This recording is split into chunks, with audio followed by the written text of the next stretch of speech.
Superheroes. Larger-than-life characters with exotic powers that spend their lives fighting the never-ending fight against the forces of evil. Our obsession with these costumed crusaders has never been stronger, with Avengers Endgame recently becoming the highest-grossing film of all time. Among these paragons of virtue, there is one that stands head and shoulders above the rest.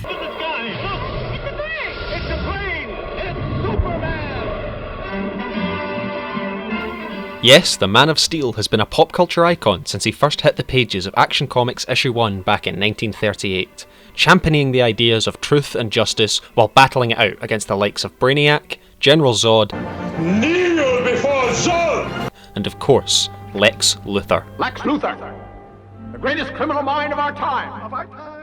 What you may not know, however, is the last son of Krypton has also traded blows with some real-life villains, namely the white-robed hate-mongers of the Ku Klux Klan. The year was 1928 in Cleveland, Ohio, and a young man named Jerry Siegel had just moved to the Jewish neighbourhood of Glenville. His mother and father had immigrated to America, fleeing religious persecution in their native Lithuania, seeking a better life for their children. It was here that Jerry enrolled in Glenville High, where he formed a friendship with fellow classmate Joe Shuster. Jerry found a kindred spirit in Joe. They both came from Jewish households, both had a certain bespectacled awkwardness, and of course, they had a shared love of sci-fi. The two began to collaborate, writing a magazine together called Science Fiction, and in 1933, the two published a short story called Reign of the Superman, in which an evil scientist performs strange experiments on an unsuspecting vagrant, bestowing upon him supernatural powers. The idea of a superpowered hero stuck with Siegel, and in 1938, the character finally debuted in the first issue of Action Comics as Superman, the last son of Krypton. The Man of Steel was the hero that the world needed. With the Great Depression fresh in the minds of the American people and the outbreak of World War II in Europe, people needed hope, and Superman was that hope. Uncompromising in his morality, unflinching in the face of danger, and always there to do the right thing. Superman became a symbol for truth and justice, and a champion of the oppressed. After his debut, Superman took the world by storm. The stories of the Man of Steel's exploits against the forces of villainy won over the hearts of children across the nation. He was a bona fide icon, with his comics selling 2.5 million copies per month, and his likeness was found on everything from lunchboxes to giant parade balloons. Superman was catapulted into the stratosphere of pop culture, thanks in no small part to the work of one Bob Maxwell, the head of Superman Incorporated. Up until now, Maxwell had been focusing his efforts on the marketing of the Superman comic series. However, Maxwell had an idea for a new venture, a radio show starring the Man of Tomorrow entitled The Adventures of Superman, and in 1940, the show premiered. The Adventures of Superman was a smash hit, with audiences diligently tuning in every week to hear the next exciting escapade of the Man of Steel, which introduced many ideas that are still part of the Superman mythos today. It was the radio show that introduced the characters of Perry White and Jimmy Olsen, that came up with the Daily Planet newspaper where Clark Kent works as a journalist, and even created the iconic glowing green crystal that has been Superman's ultimate weakness since its inception, kryptonite. I told you.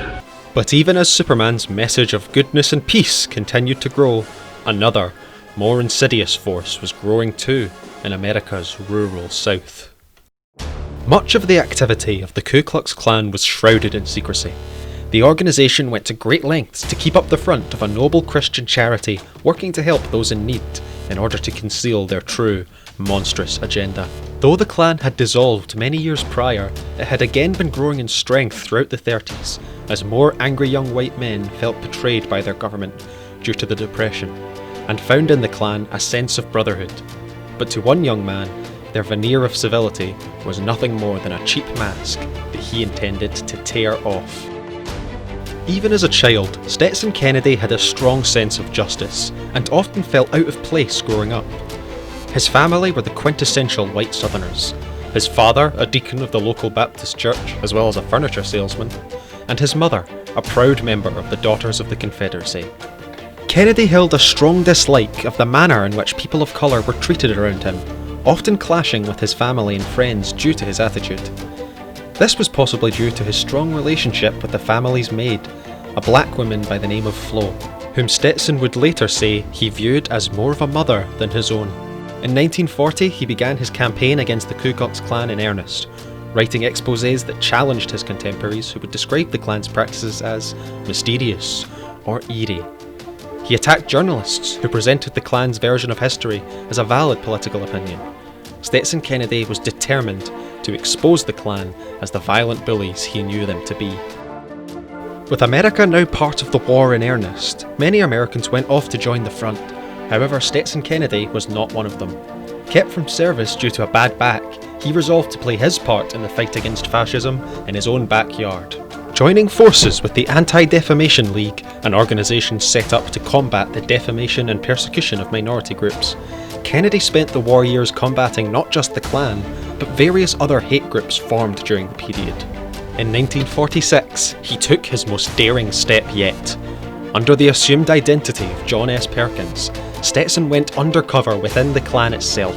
Here he gathered information from the inside to help fuel his writings and expose all of the Klan's secrets for the world to see.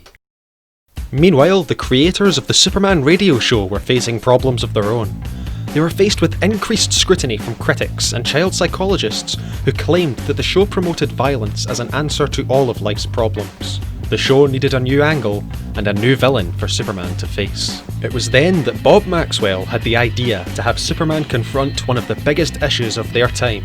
Superman was going to go head to head with racial injustice in America. By demonstrating to the show's impressionable young audience that bigotry and racism were evils that must be stomped out, Maxwell hoped he could do his part in the fight against hate. He also knew, however, that in order to have the most impact, the show had to be based in fact. He reached out to the Anti-Defamation League, and a partnership was born. Through the combined efforts of Maxwell's team, the ADL, and Stetson Kennedy's inside information, the new story, The Clan of the Fiery Cross, was born. In the story, Superman faces off against the Clan of the Fiery Cross, a thinly veiled stand-in for the real-life Klan.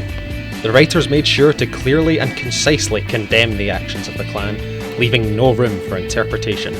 The writers also ensured that they would not just show off the heroics of Superman, but also those of the ordinary people working around him joining in the fight, such as newspaper editor Perry White, who writes a scathing condemnation of the Klan.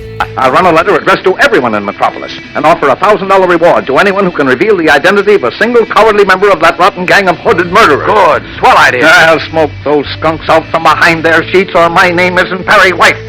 This shows the listeners that you don't need to have superpowers to stand up to bigotry. The story ends with Superman delivering the villainous Klansman Matt Riggs to the authorities, and leaves the listener with a resounding message that so long as Superman is around, hatred and bigotry will never go unpunished. The story was a huge success and revitalised public interest in the Superman radio show for years to come. Awards and commendations poured in, with many praising the show both for its exciting storytelling and deftly handled social conscience. Additionally, letters from fans increased dramatically, with many young children of colour writing in to say how happy they were to know that Superman was on their side. Stetson Kennedy also gained recognition, going public about his time on the inside and touring with the Anti-Defamation League to tell his story. Arrests were made a few minutes ago of 4 Ku Klux Klan members in Birmingham, Alabama. Over time, membership of the Klan dwindled as they struggled to recruit new members, and existing members fell away, feeling humiliated after they had been made a laughingstock at the hands of the Man of Steel. This was one of the defining moments in the legacy of Superman. A time where he showed that truth and justice weren't just restricted to the pages of a comic book. The legacy of the Clan of the Fiery Cross is still alive and well today, with the story recently being adapted into the new comic book Superman Smashes the Klan, which carries on the proud tradition of Superman standing up to hate. Dreams save us. Dreams lift us up and transform us into something better. And on my soul, I swear that until my dream of a world where dignity, honor, and justice are the reality we all share, I'll never stop fighting. Ever.